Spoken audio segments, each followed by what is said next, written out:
Hola mis amados hermanos, Dios les bendiga, Iglesia Jeruel. Pues si bien hemos iniciado y vamos a iniciar el día de hoy con estos estudios expositivos, verso a verso, y esto lo hemos estado preparando porque nuestra iglesia y el grupo de líderes, sobre todo el grupo ministerial de nuestra iglesia, pues, está preocupada porque con toda esta situación de que no nos vamos a poder ver, en base a las determinaciones oficiales de nuestro país, pues nuestro deseo es estar cerca también de los fieles que aman a nuestro Señor y Salvador Jesucristo, y el objetivo de esto es acercar a la iglesia y sobre todo con estudios bíblicos que puedan ser de edificación para su corazón. En todo esto, bueno, pues queremos también pues saludarles, sabiendo que pues estar en casa y que en un momento dado se pueden dar tiempo para poder escuchar, y sobre todo que esto sirva también de edificación en el corazón de aquellos que aman a mi Señor Jesucristo, inclusive para aquellas personas que no conocen del Señor, que puedan entender, saber, discernir un poquito de lo que dice la Escritura. Y creo que los textos de la palabra de nuestro Dios, cuando verdaderamente lo podemos hacer de forma expositiva, nos van a ayudar a entender y sobre todo a comprender muchas cosas de las cuales pues el grueso de la población mundial pues desconoce. Así que vamos a dar inicio y queremos el día de hoy, bueno, como ya hemos iniciado, lo estamos llevando de forma secuencial en nuestra iglesia. Algunos de ustedes lo conocen, este formato, inclusive ya les enviamos por ahí el bosquejo del día de hoy.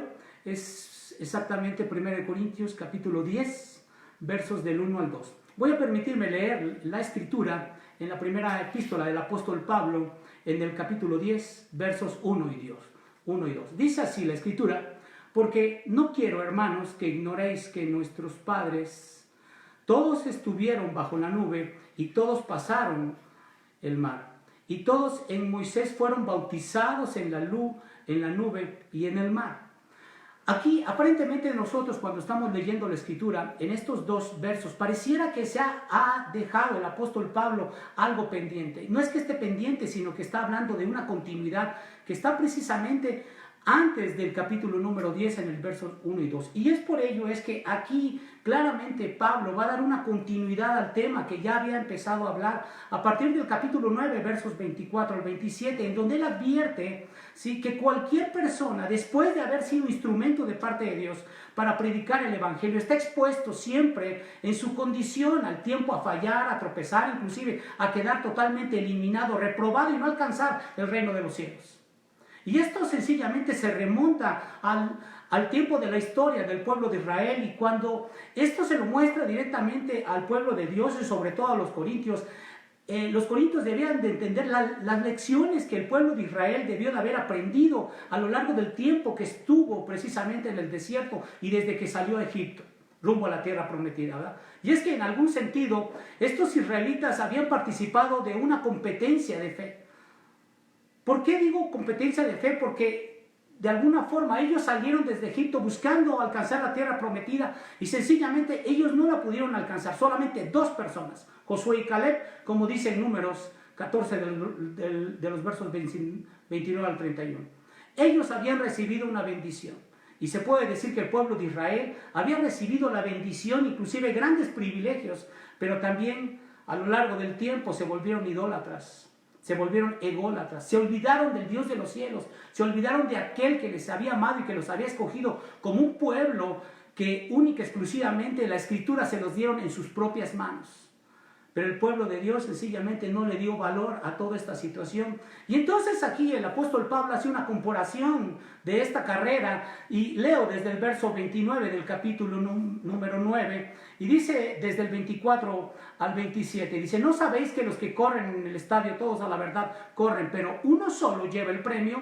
Corred de tal manera que lo obtengáis todo. Aquel que lucha, de todo se abstiene, ellos a la verdad, para recibir una corona corruptible, hablando de los atletas, pero nosotros un incorruptible. Aquí habla el apóstol Pablo, y yo creo que en alguna ocasión él estuvo precisamente en un estadio en donde él estuvo prácticamente en los Juegos Ítmicos, que era la competencia de los Juegos Olímpicos, y que a su vez al momento de estar viendo los Juegos se percataba de que una sola persona era aquella que recibía el premio. Pero curiosamente, cuando nosotros corremos y corremos la carrera cristiana, resulta que todos vamos a alcanzar ese premio, ese honroso primer lugar de alcanzar la gloria de estar en la presencia de nuestro Dios. Así que el apóstol Pablo hace esta comparación de los versos 24 en el capítulo 9, y entonces muestra que verdaderamente, si bien los atletas solamente uno va a recibir el premio, en el caso del pueblo de Dios, todos, siempre y cuando seamos fieles a nuestro Dios y podamos alcanzar la gloria de estar directamente en su presencia. Pero aquí es donde hacemos una pregunta: ¿por qué perecieron los israelitas directamente en el desierto? Bueno, pues aquí hay algo importante que nosotros tenemos que decir. Sencillamente, Dios había preparado todas las bendiciones para ellos, pero saben ustedes, llegó el punto en que ellos mismos no supieron valorar lo que Dios estaba haciendo por ellos. Entonces se puede decir que a pesar de todos los milagros que Dios había hecho para sacarlos de Egipto, estos israelitas sencillamente no tenían fe. ¿Por qué no tenían fe? Porque ellos cruzaron el mar, nunca les faltó el maná, bebieron de la roca, o sea, de donde prácticamente en el desierto no había agua, ¿sí? Dios les proveyó de esa roca, que es una simbología de lo que es el agua viva de mi Señor Jesucristo, y la nube aparte les acompañaba y los protegía del sol, y recibían un sinnúmero de bendiciones todos los días. Y en lugar de adorar a Dios, estos israelitas sencillamente sirvieron a ídolos ajenos, y que ellos mismos habían traído directamente desde Egipto. Si ustedes ven en la escritura, en Amós 5, verso 25 al 26, dice claramente ahí la escritura: me ofrecisteis sacrificios y ofrendas en el desierto en 40 años, oh casa de Israel. Es una pregunta que hace nuestro Señor. Es una pregunta irónica que le muestra al pueblo de Israel que a lo largo de 40 años nunca precisamente miró, o él pudo ver un agradecimiento de parte de ellos hacia Dios mismo, esperando que ellos mismos pudieran ver las cosas y las maravillas que estaba haciendo el Dios de los cielos. Pero sin embargo ellos, y sabiéndolo Dios de antemano, Él mismo les dice aquí: me ofreciste sacrificios y ofrendas en el desierto en 40 años, oh casa de Israel. Antes bien llevabais el tabernáculo de vuestro Moloch y Kium, ídolos vuestros, la estrella de vuestros dioses que os hicisteis en el monte Sinaí. No solamente con esto, ¿sí? se pudieran haber quedado con los ídolos, pero el pueblo de Israel tuvo el descaro tremendo de hacer un becerro de oro y lo adoraron. Y estos israelitas rebeldes no pasaron la prueba de la fe. Pablo en todo caso nos da a entender que los corintios que se habían entregado a la idolatría en un momento dado podrían llevar la misma suerte. Y esto es lo que nos lleva precisamente al primer verso: porque no quiero, hermanos, que ignoréis que nuestros padres todos estuvieron bajo la nube y todos pasaron el mar. Aquí es donde nosotros podemos entender claramente el título de nuestro estudio. ¿Cuál es el título de nuestro estudio? Que nosotros podamos valorar lo que Dios ha hecho por nosotros, ¿sí? Y que no nos olvidemos de las bendiciones que hemos recibido de parte de nuestro Dios. Entonces aquí, en esta primera parte, en el inciso A, que ustedes ya tendrán seguramente el bosquejo, habla precisamente el apóstol Pablo y les recuerda los acontecimientos de la historia de Israel. Y va a usar ejemplos para demostrar a los lectores, o que a aquellos que leen en ese entonces, así como que hasta el día de hoy podemos estar leyendo, y demuestra el apóstol Pablo que no debemos ignorar lo que Dios ha hecho por nosotros y por ellos, ya que en un momento dado nosotros podemos cuantificar todo lo que Dios ha hecho por nosotros. Y allí es donde debemos preguntarnos. Mucha gente hoy está desesperada de estar en su casa, está desesperada porque no puede salir, porque no puede trabajar, porque no puede hacer sus propias actividades. Pero es donde yo pienso y digo: caray, ¿cómo es posible que no podamos cuantificar que tenemos buena salud, que tenemos una familia, que tenemos un lugar donde vivir, que podemos estar sustentados directamente por todo lo que Dios ha hecho hasta el día de hoy? Y creo verdaderamente que Dios ha tenido la provisión y la procuración para cada uno de nosotros, que está siempre buscando nuestro bienestar. El grande problema es que la gente no sabe valorar y mucho menos cuantificar el poder de Dios que está ahí. Entonces el pueblo de Israel debía de mostrar y observar verdaderamente que con sus propios ojos cómo es que Dios había abierto el mar, para que ellos en un momento dado pudieran entrar por un camino donde prácticamente no había camino.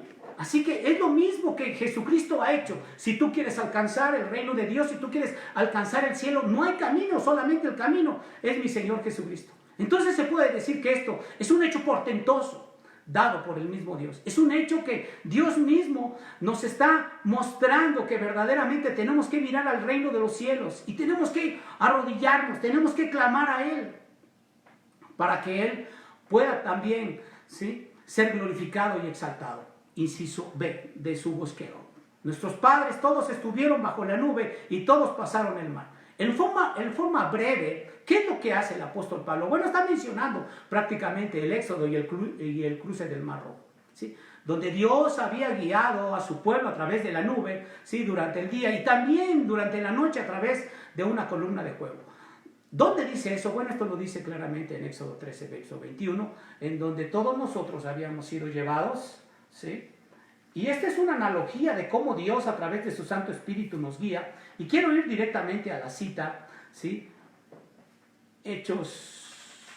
Éxodo 13, verso 21. Dice así la Escritura: y Jehová iba delante de ellos de día en una columna de nube para guiarlos por el camino, y de noche en una columna de fuego para alumbrarles, a fin de que anduviesen de día y de noche.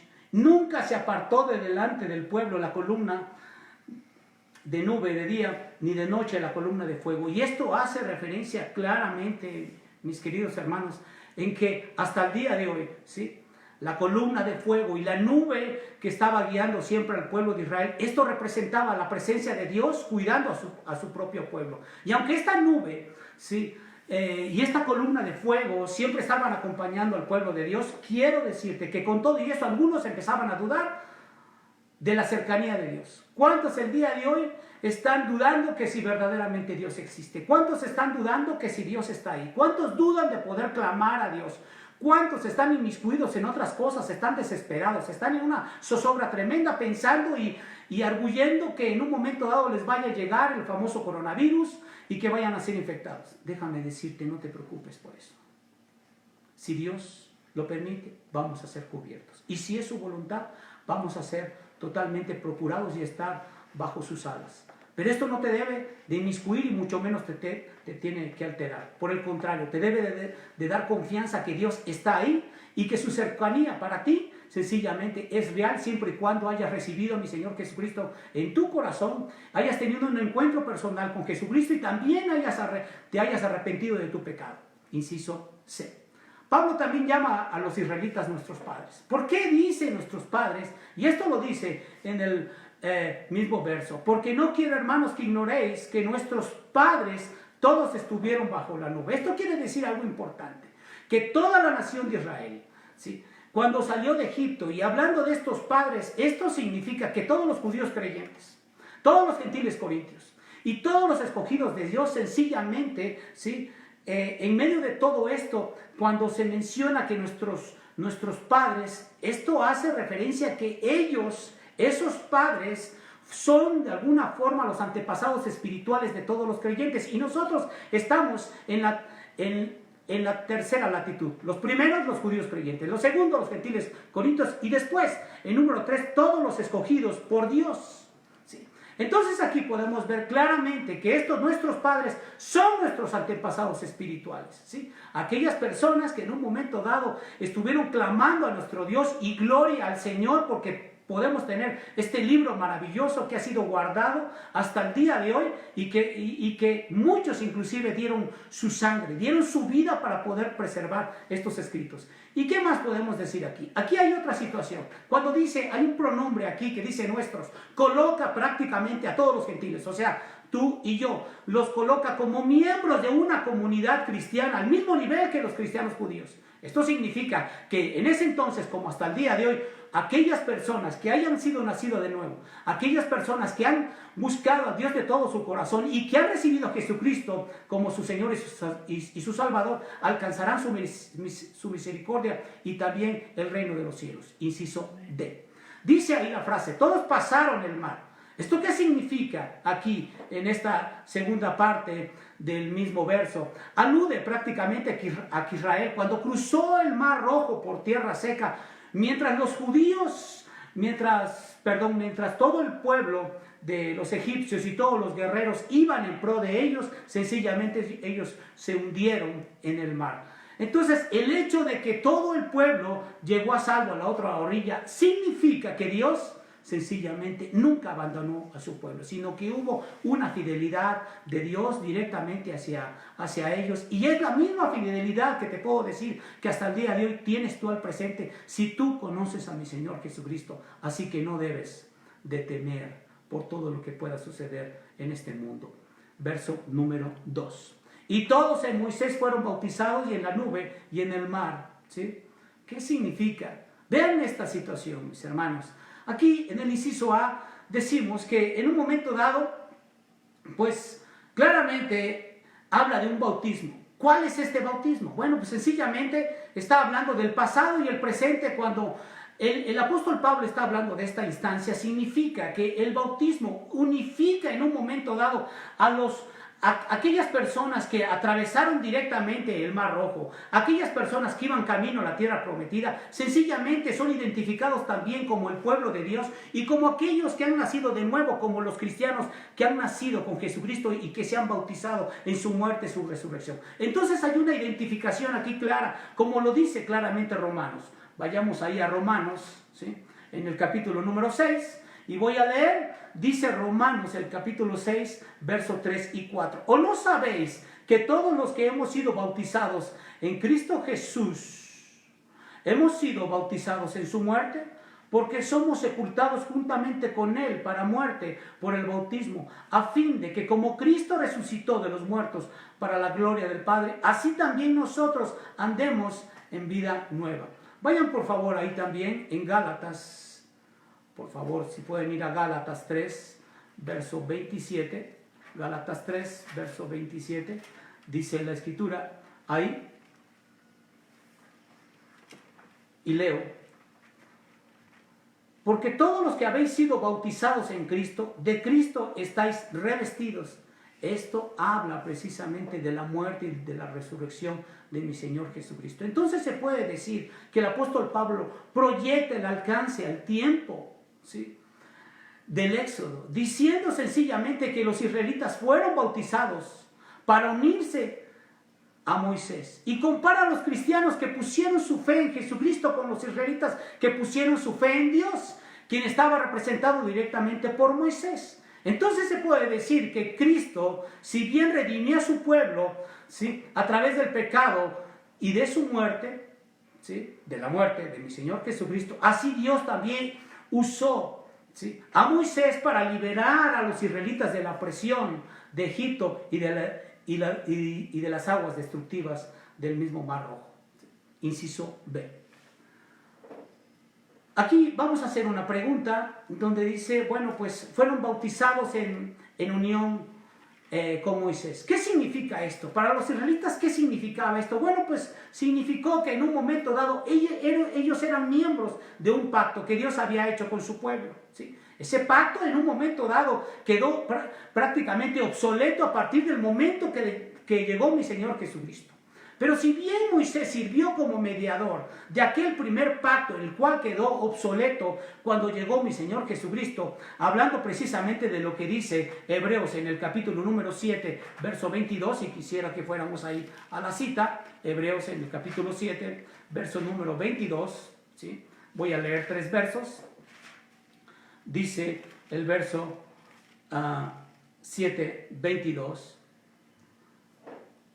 Estamos ahí y dice la Escritura así en Hebreos el capítulo 7, verso 22. Por tanto Jesús es hecho fiador de un mejor pacto. Tengo una segunda cita, 8, 6. Dice, pero ahora tanto mejor ministerio es el suyo cuanto es mediador de un mejor pacto establecido sobre mejores promesas, hablando de mi Señor Jesucristo. Y 9:15, ahí mismo en la epístola a los Hebreos, dice la Escritura así que, por eso, es mediador de un nuevo pacto para que, interviniendo muerte para la remisión de sus transgresiones que había bajo el primer pacto, los llamados reciban la promesa de la herencia eterna. Así que, ¿cómo podemos concluir con todo esto? Bueno, pues podemos decir claramente que así como el pueblo de Dios se convirtió en nación a partir de que fueron liderados directamente por Moisés, así también el pueblo de Dios hoy se incorpora a Cristo, quien es cabeza y su Salvador, en base a lo que dice Efesios 5, verso 23.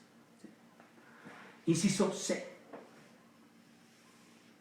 ¿Cuál es entonces el significado de los elementos? De lo que dice aquí el verso 2. Y todos en Moisés fueron bautizados en la nube y en el mar. Mientras que en un momento dado la nube y el mar, ¿sí? Esto en un momento dado era la presencia de Dios, como ya habíamos dicho. Bueno, pues Dios había separado su pueblo de las fuerzas egipcias. Y buscaban en un momento dado, estas fuerzas egipcias buscaban su destrucción. La nube en algún sentido estaba al frente de los israelitas y era como el Espíritu de Dios que estaba mostrando directamente el camino. Y en un momento dado se movió a la retaguardia, ¿sí? Para separar al pueblo de Dios del ejército de Faraón, ¿sí? Esto lo podemos ver directamente en Éxodo 14, ¿sí? Verso 19 al 20. Y quisiera que fuéramos directamente a la escritura, ¿sí? Éxodo en el capítulo 14, versos 19 al 20. Dice la escritura así: y el ángel de Dios que iba delante del campamento de Israel se apartó e iba en pos de ellos. Asimismo, la columna de nube que iba delante de ellos se apartó y se puso a sus espaldas, o sea, atrás de ellos, ¿sí? E iba entre el campamento de los egipcios y el campamento de Israel. Y era nube y tiniebla para aquellos, hablando precisamente de que no alumbraba precisamente a los egipcios. Por el contrario, sencillamente había tormentas, había tinieblas, había oscuridad para los egipcios, pero en el caso del pueblo de Dios, el pueblo de Israel, dice aquí, alumbraba a Israel de noche, y en toda aquella noche nunca se acercaron los unos de los otros. Aquí está hablando de una provisión diaria, constante y perpetua que había tenido Dios a lo largo del tiempo, de la escasez de estar en el desierto y sobre todo de que había, ¿sí?, una cobertura directa de parte del Señor hacia su pueblo. Y yo te puedo decir a ti, cristiano, creyente, hasta el día de hoy ha habido una provisión diaria para ti. Ha habido algo que Dios ha hecho sencillamente. ¿Por qué? Porque hasta el día de hoy sigues vivo, sigues sano, sigues prosperando, sigues teniendo buena salud. Y en medio de todo esto ha sido porque Dios está ahí y porque ha procurado en su gracia el poderte tener y sustentarte.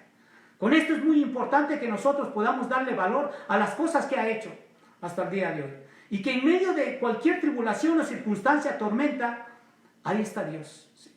A lo mejor tú no lo sabes, pero te ha alejado de algunos maleantes, te ha alejado del secuestro, te ha alejado a lo mejor de alguna enfermedad cualquiera, ¿sí? O te ha también alejado de cualquier accidente. Esto es algo maravilloso, pero eso no lo puedes cuantificar cuando no conoces del Señor. Crees que las cosas que hemos logrado sencillamente ha sido por nuestra propia capacidad, porque las cosas que hemos hecho ha sido sencillamente por nuestro propio esfuerzo, y no es así. Sencillamente porque Dios está ahí, y esa es la mayor bendición que nosotros tenemos hasta el día de hoy. Hay otra cosa que les quiero mencionar. El Mar Rojo, en un momento dado, ¿de qué sirvió? Sirvió como una muralla defensiva, ¿sí?, para el pueblo de Israel. ¿Por qué? Porque se convirtió en el límite que separaba a los egipcios de los israelitas. Miren, precisamente ahí estamos en Éxodo, ¿sí?, en el capítulo número 14, versos del 19 al 20, ya leímos, y ahora vamos al capítulo número 23, verso 31. Capítulo número 23, versos 31. Dice ahí la escritura: y fijaré tus límites desde el Mar Rojo hasta el mar de los filisteos, y desde el desierto hasta el Éufrates, porque pondré en tus manos a los moradores de la tierra, y tú los echarás de delante de ti. Fíjense nada más qué maravillosa promesa de parte de nuestro Dios, que Él mismo está entregando a sus enemigos y que si bien no habían sido escogidos, Dios había escogido el pueblo de Israel, ¿sí?, para que ellos pudieran conquistar y no tenían que ir con grandes armas, sencillamente Dios ya los había entregado en su mano. Hoy yo te puedo decir, ¿sí?, en medio de que tú estés limitado para muchas cosas, Dios está ahí para bendecirte, para procurarte, para prosperarte, para darte lo que tú necesitas, siempre y cuando tengas fe en su persona y sobre todo que hayas recibido a mi Señor Jesucristo en tu corazón. Esta muralla sencillamente es lo que resguarda al pueblo de Dios. Esta muralla es la cobertura de la gracia que Dios tiene para con cada uno de nosotros, que sigue teniendo misericordia y la larga, ¿sí?, y la extiende cada vez que nosotros podemos clamar y glorificar el nombre de nuestro Señor Jesucristo. Pero esta experiencia también de estar bajo la nube y de pasar a través del mar tenía que ver con algo importante, con la identificación de que eran hijos de Israel y sobre todo como el pueblo escogido de parte de Dios. Esto es un grande problema para muchas personas que hasta el día de hoy desconocen todo esto y que no se han querido acercar a mi Señor Jesucristo. Hoy podemos ver que en esa zozobra, en esa incertidumbre, ¿sí?, en esa confusión que existe a nivel mundial, la gente ha querido clamar y buscar a Dios, pero a veces lo buscan en lugares equivocados. Yo quiero incitarte, yo quiero alentarte a que tú puedas voltear tus ojos a la Escritura, que puedas conocer los propósitos que Dios tiene para ti, que puedas entender verazmente lo que Dios tiene, ¿sí?, para cada una de las personas que son escogidas. Esa es la intención de estudiar la Escritura. No es un libro más, ¿sí?, es la palabra de Dios. Es una palabra ungida y dada directamente desde el reino de los cielos a través de su Santo Espíritu para cada uno de nosotros, aquellos que queremos y que amamos a Dios de todo nuestro corazón. ¿Qué podemos sacar en conclusión de todo esto, mis queridos hermanos? Bueno, en medio de la nube, en medio del mar, Dios separó directamente a su pueblo. Y lo que sucedió en el Éxodo sencillamente debe de verse como una perspectiva histórica, pero también una perspectiva espiritual. ¿Qué sucede con toda esta situación? Bueno, pues a pesar de que el Mar Rojo terminaba prácticamente cuando cruzó el pueblo de Israel, ¿sí?, ¿qué significó todo esto? Bueno, terminaba prácticamente la esclavitud que tenía el pueblo de Israel hacia la opresión de Egipto. Terminaba prácticamente la vida de idolatría que pudiera tener, ahora sí empezar a vivir en vida nueva. Así también lo mismo sucede, ¿sí?, cuando una persona llega a los pies de mi Señor Jesucristo y es bautizado, ¿sí?, en la persona de Jesús, muere de alguna forma en sus pecados espiritualmente y nace en vida nueva. Entonces se puede decir que el creyente es separado del pecado y consagrado a Dios a través del bautismo. Y esta experiencia de estar bajo esta nube y bajo también haber pasado de estas aguas, pues sencillamente era un prerequisito para ser incluido dentro del pueblo de Dios. Quiero decirte algo. Cuando el pueblo de Dios salió prácticamente, iban todos juntos, todos iban en bola, ¿sí? Cualquiera que estuviera dentro pudiera decir, caray, pues nosotros estamos dentro de esa cobertura. Y todos nos vamos a salvar. No fue así. Solamente, como dijimos al principio, solamente 2 se salvaron. Muchas personas asisten a las iglesias. Muchas personas se dicen creyentes. Muchas personas leen la Biblia, alaban a Dios y creen que por lo que han hecho será suficiente para alcanzar el reino de los cielos. Quiero decepcionarte. Quiero decirte que tú tienes que verdaderamente ser un cristiano ferviente. Quiero decirte que tú tienes que buscar a Dios de todo tu corazón. Quiero decirte que tienes que verdaderamente aferrarte a buscar la santidad. Quiero decirte que tienes que buscar esa unión con mi Señor Jesucristo y ser incluido, no en un grupo de personas, sino ser incluido directamente en lo que es una iglesia. Buscando a Dios de todo tu corazón. ¿Para qué? Para que en un momento dado esa unión con Jesucristo te lleve verdaderamente a vincularte con la persona de Jesús, pero sobre todas las cosas, para que tú sientas verdaderamente el regocijo de que Dios está contigo. Entonces, con todo esto podemos llevar a una conclusión. El hecho de ser bautizados en unión con Moisés representaba la redención de Israel, así como el ser bautizados en Cristo, ¿sí?, quiere decir que el cristiano es incorporado ¿en qué? En comunión con su iglesia. Y a partir de ese momento el nuevo creyente puede participar ¿de qué cosas? De la ceremonia del Señor, ¿sí?, de la ceremonia de la cena del Señor, y así como el bautismo. Esto solamente debe de tener discernimiento. Esto es para aquellas personas que han nacido de nuevo. Esto es para personas que verdaderamente han creído a Jesucristo de todo su corazón. ¿sí?